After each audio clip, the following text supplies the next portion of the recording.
Hello, BookTube. This is Weekly Reads. My reading week was very good, although the rest of my week, not so good.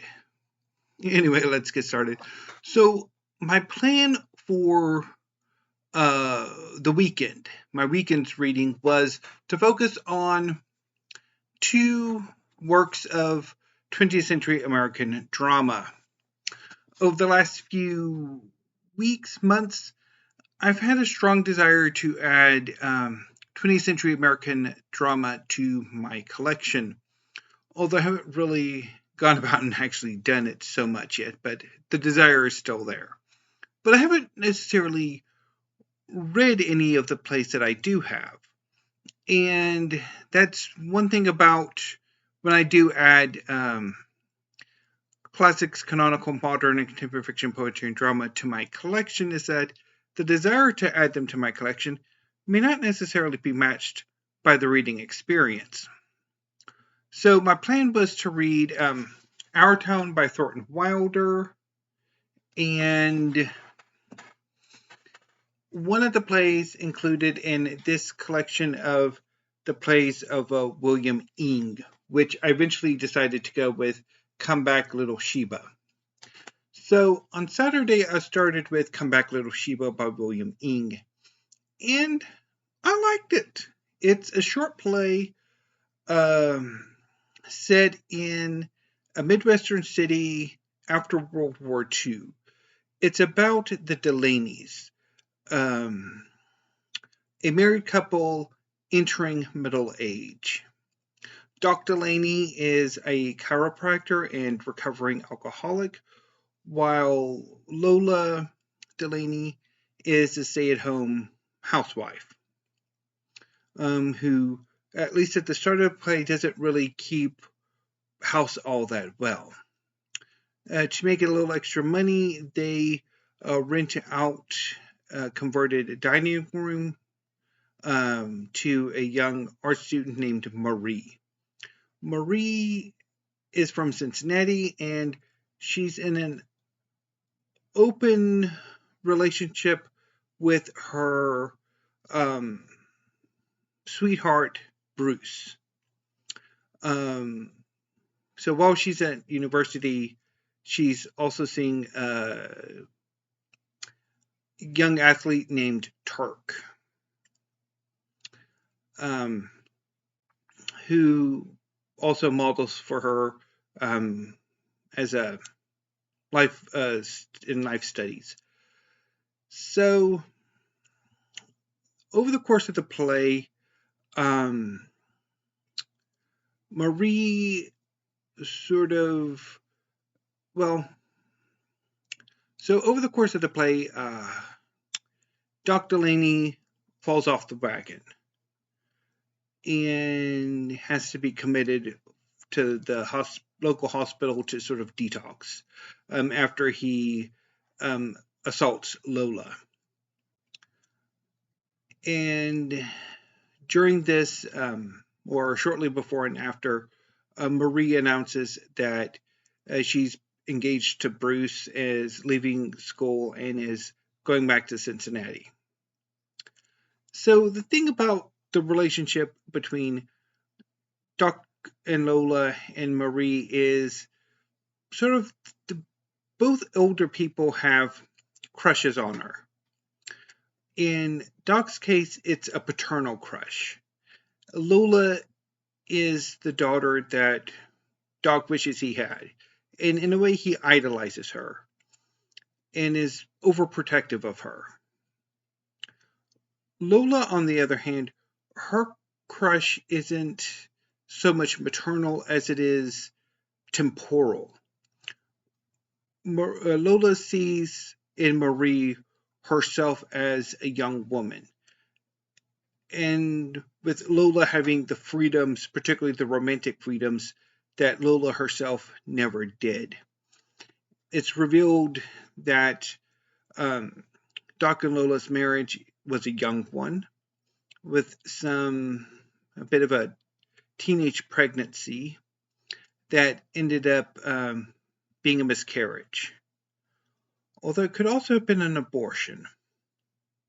it's never quite determined exactly what happened. But they ended up together, and over the course of the play, as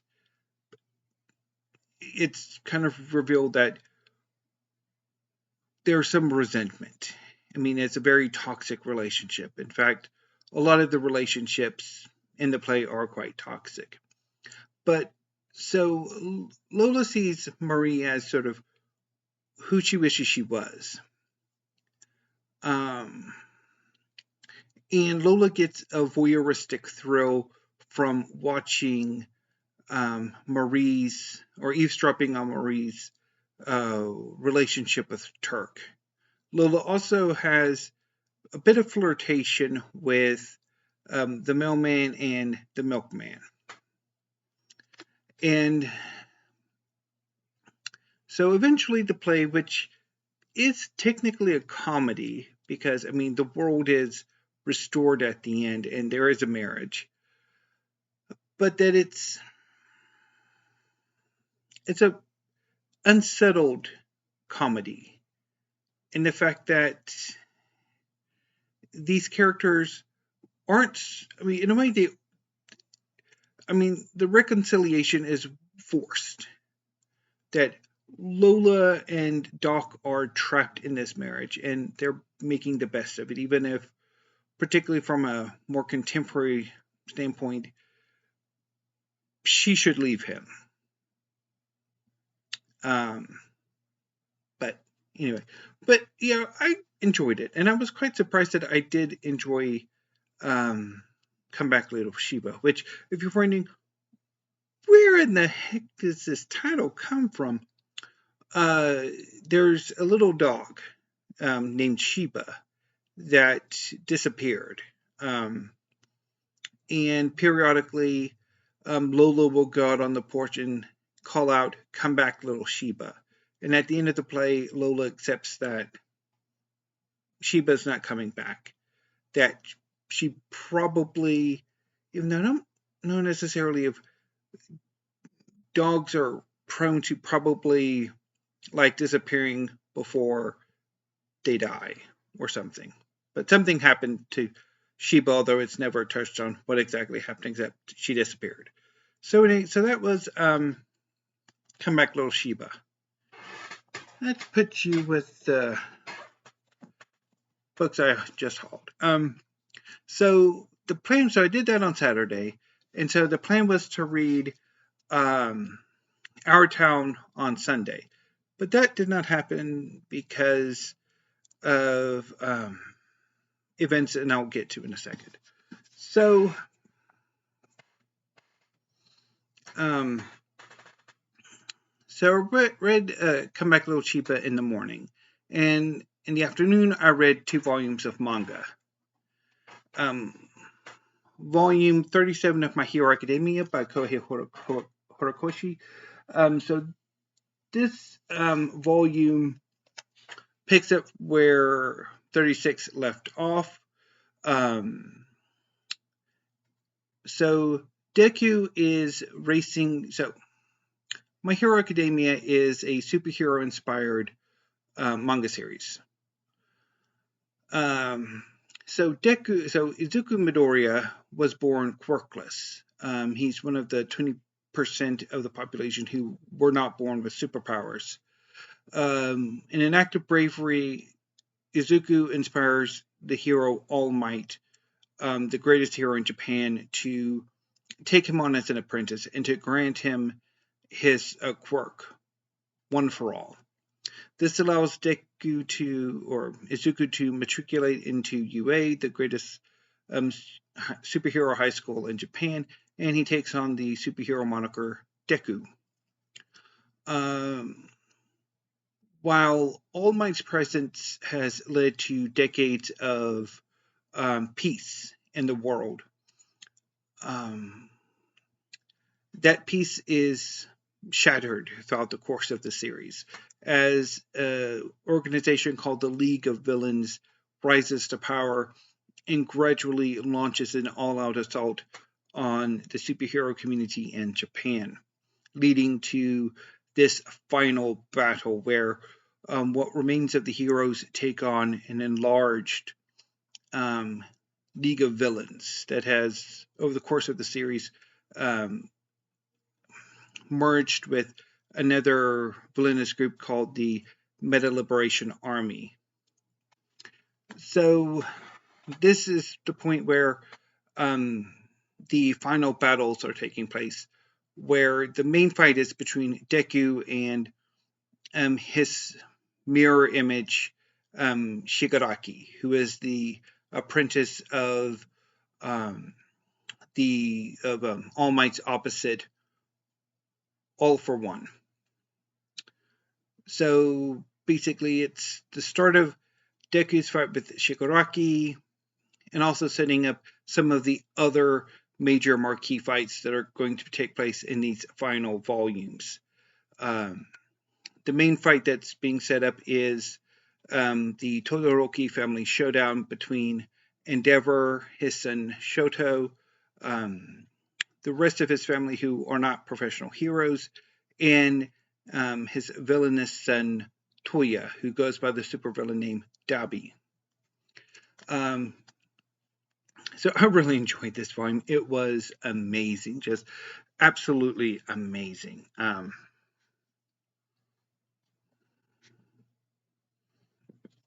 Let me look at some images from here. So I'm probably going to, because there is a lot of manga that I read this week, so I'm going to try to get through this quite quickly. But yeah, this was amazing. Just amazing.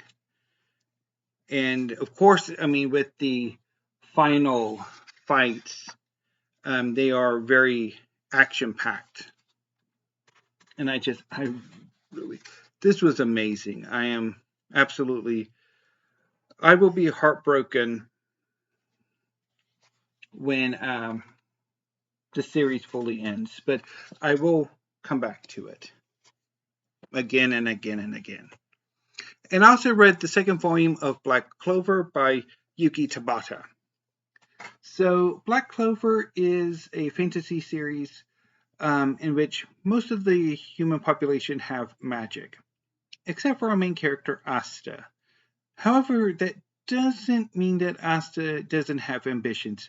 Asta aspires to become the Wizard King, the commander of the magical military forces in the Clover Kingdom. Asta's rival is his childhood best friend, Yuno, and so they both become magic knights. Asta joins the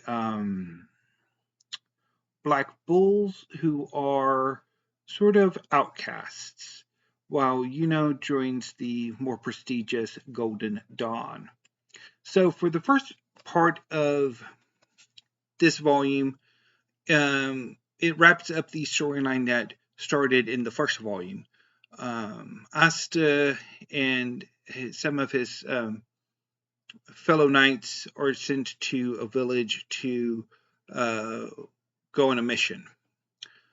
However, they find that the village has been assaulted by rogue mages, and Asta and company defeat the mages. And then there's a bit of a breather to sort of further characterize the Black Bulls. And then there's a new arc that begins in this volume and will continue in the third volume, in which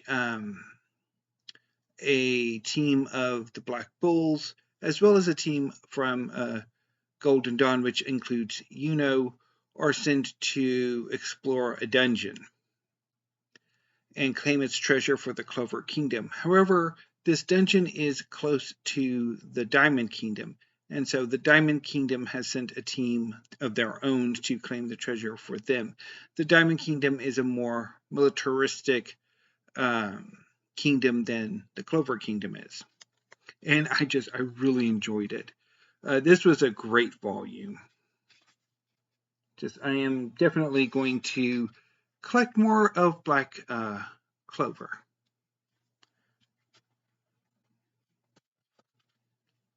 In fact, I should be getting 6 volumes in sometime soon. I just don't know when. Let me see here. Oh.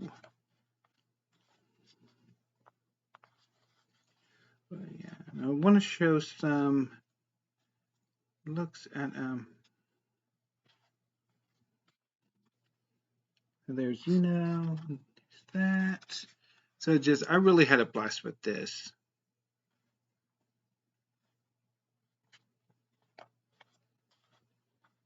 So yeah, so that was fun. And then with Sunday, I decided I was going to read 2 first volumes of manga and then get to Our Town later, which unfortunately did not happen. So I read the first volume of Blue Exorcist by Kazue Kato. So I've read this volume years and years ago when I first started getting into manga.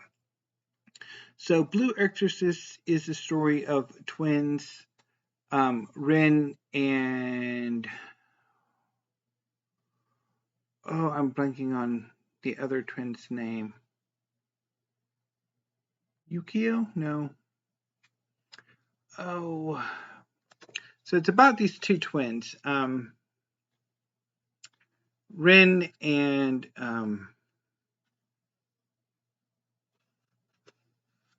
let me see here. I think it's Yuto. Anyway, so it's a very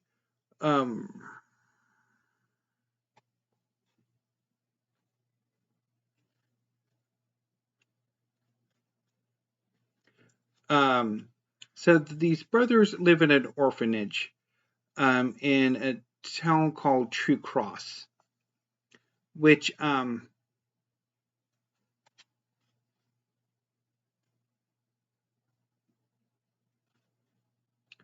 also has a skull. And it's revealed that Rin is a son of Satan and has inherited a significant amount of his powers. One day, during an argument with the priest who runs the orphanage, Rin starts to manifest his powers, and Fujimoto tries to send him to safety. However, Satan manages to possess Rin, the priest, temporarily, and it ends up with his death. And Rin decides to become an exorcist to try to beat his father's butt. And it's revealed that the private school that his brother's going to is a front for these exorcists, and that his brother actually is himself an exorcist who's teaching a kind of an introductory class. And it's quite fun. I really enjoyed it. Let's see here. So yeah, I think I will be following along with Blue Exorcist. Because I think I read when I was several years ago, I think the first 2 or 3 volumes. And I think it just ended a few months ago. And I also read the first volume of Soul Eater by Atsushi Ohkubo. So I read a few chapters of this series during that period, but I've never actually read a full volume. And this is about a group of individuals who are training human forged magical weapons to sort of present as a weapon to death. Basically, they have to kill 99 corrupt humans and 1 witch to forge Death's new weapon. And so the story is primarily about a weapon meister named Maka, who has forged a scythe named Soul Eater. And so she basically gets almost to that 100th soul, and come to find out it's actually the soul of a cat witch. So she's sent to a remedial class, as well as other Meisters named Black Star. And it was fun. A bit heavy on the fan service. But yeah, I think I might continue on with this series as well, because I did have a bit of fun.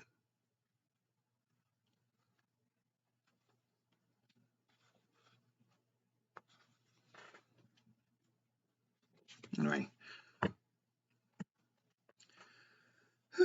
So, yeah. So I didn't get a chance to read Our Town because my sister-in-law wanted us to go over to watch the kids while her and my brother went to look for stuff.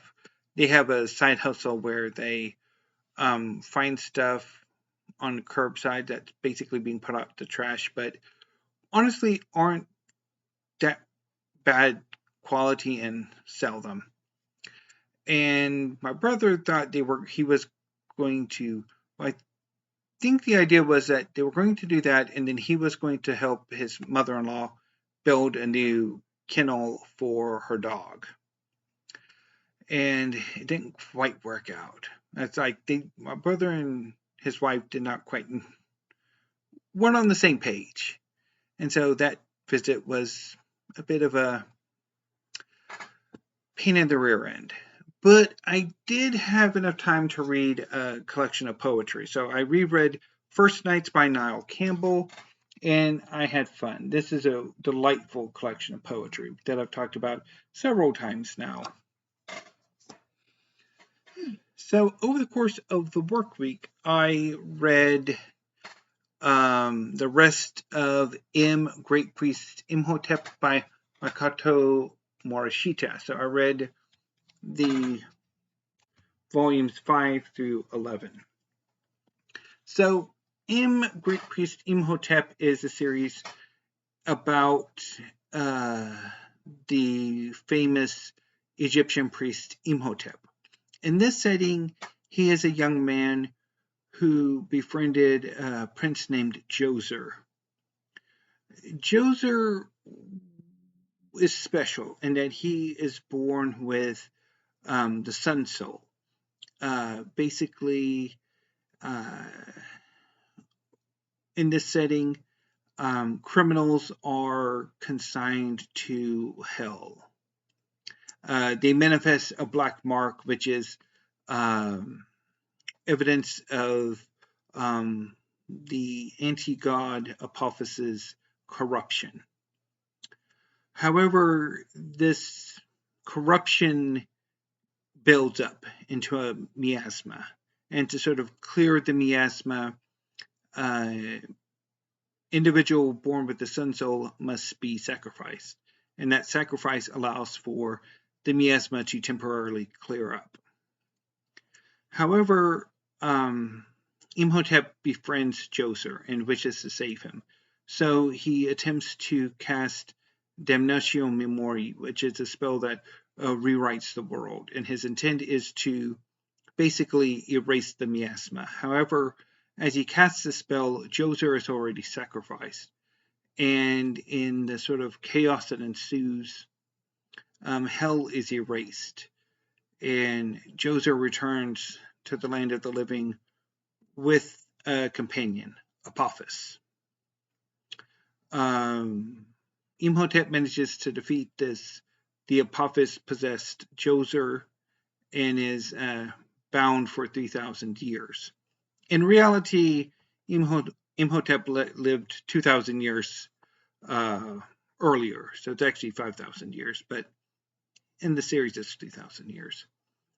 So in the intervening millennia, the sort of resulting demons that were born from this act, called Magi, who are imitation gods, have affected the world. and the priests of Amun have basically become an organization dedicated to eradicating the Magi. So in present-day Tokyo, in the present day, Im is released and sent to Japan to sort of help fight the Magi infestation. So his first encounter is rescuing a young woman named Hinome, who has been for 8 years possessed by the Magi Sekhmet. This forms a long-lasting friendship that lasts throughout the series and begins the adventure. So, volumes. So, basically, when we I caught up with the series with volume 5. Imhotep is working with the Japan chapter of the priests of Amun to rescue the chapter head who's been kidnapped by Cleopatra. So Djoser has recruited a number of pharaohs to his cause who were wronged by the Amun priesthood. Cleopatra is defeated and the chapter priest is rescued. However, not before the Magi that he was pretty much had imprisoned within himself is released. And it's revealed that one of the major characters, Harugo, his family were basically dedicated themselves to keeping this Magi imprisoned in a sword. However, the chapter chief's actions when he was a younger man resulted in this Magi temporarily being released and slaughtering the family until he sold it within himself, and then he took a young Harugo into, adopted him. And so this Magi is defeated by, he's defeated by a team up between Imhotep and Harugo. It's actually, he's actually fully killed by one of the gods. So let me that. So he's actually,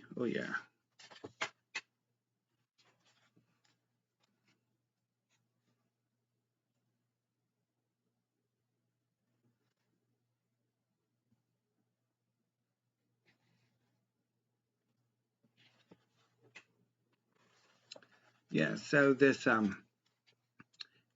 Magi is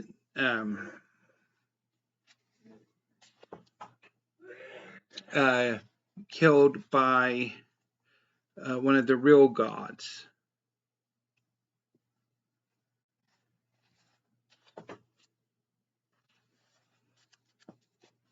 Who is an absolute delight. There.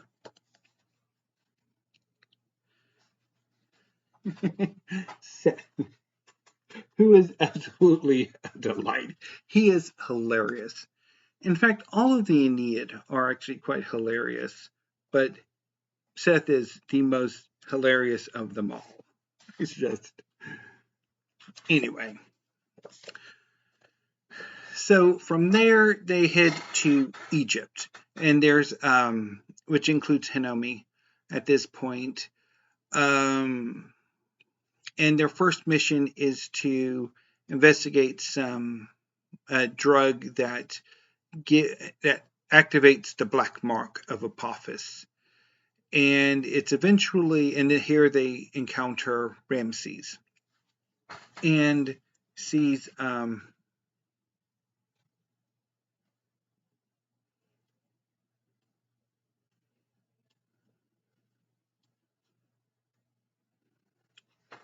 Hinome gained superpowers. It's revealed that the Magi are actually humans. The black mark. The end result is that they turn into magi, and the segment that was possessing Hinomi was actually her mother's Ka.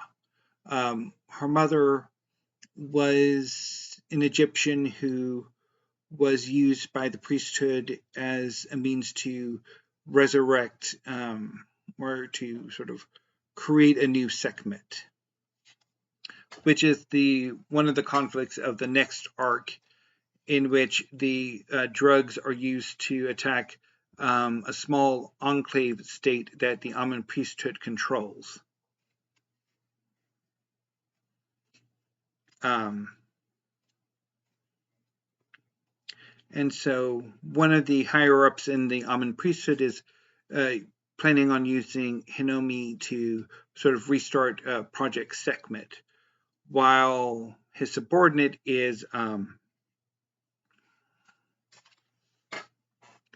basically use those pills to force the Amun priest nation into sort of a lot of them turning into magi.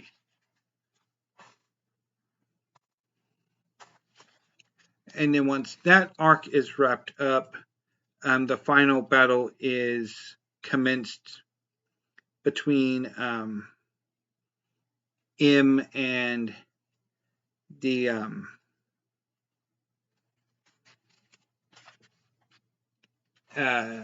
his allies in the Amun priesthood against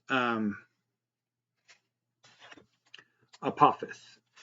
And that's really amazing. I really, really enjoyed that arc. I mean, particularly the final volume, it's a gut punch of an arc.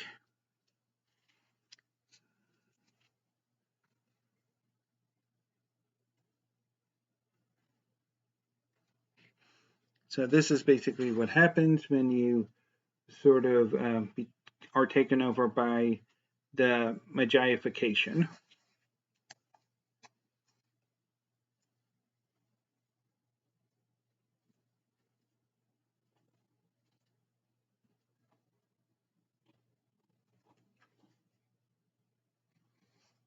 And here's a return appearance of Seth.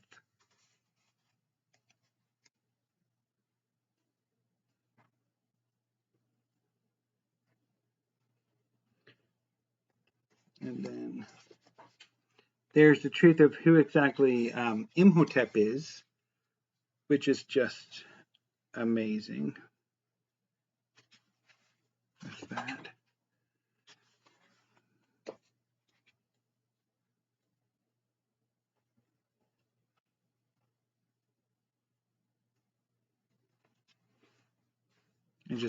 I love that.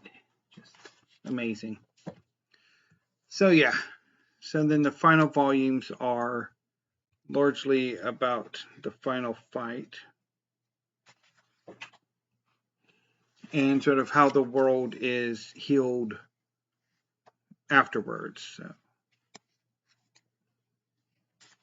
there's the Aeneid.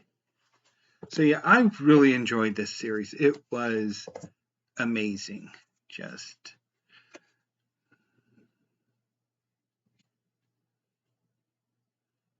And I really like how the series is like about friendship and how friendships can be broken and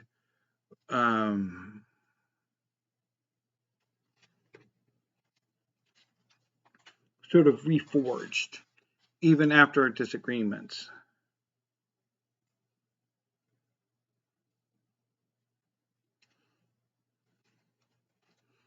And it's wonderful. I had a blast. And I really want to show you. So there's this one scene where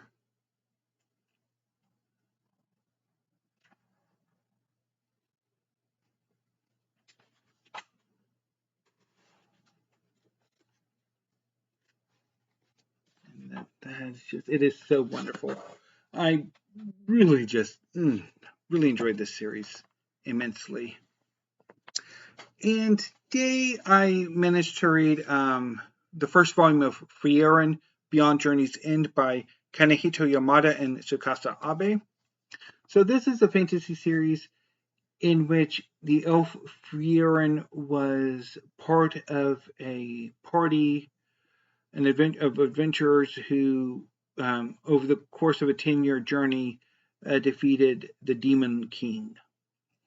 50 years later, Frieren kind of reunites with the group shortly before the leader of the party dies. 20 years later, she's kind of comes back and tries to understand what it means to be human. And she takes on an apprentice and sort of starts on that journey. This was delightful. I really enjoyed it, particularly the first chapter. It is so moving, just so moving. It's like,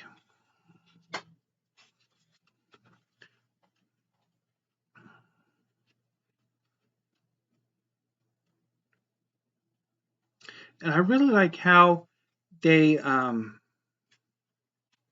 sort of how the series looks at time and perceptions of time, and how kind of that's just, it's really, really wonderfully done.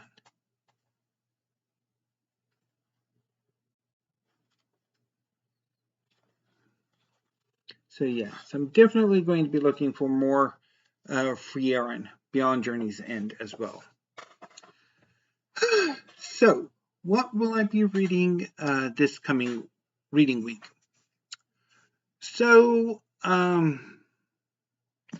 if everything goes according to plan, over the course of the weekend, I will be reading We Are Your Soldiers by Alex Rowell.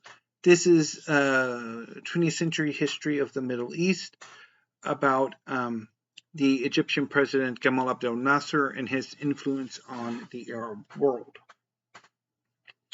I've mentioned several times lately that my interest in history is waning, and I'm hoping maybe this might reignite it. We shall see.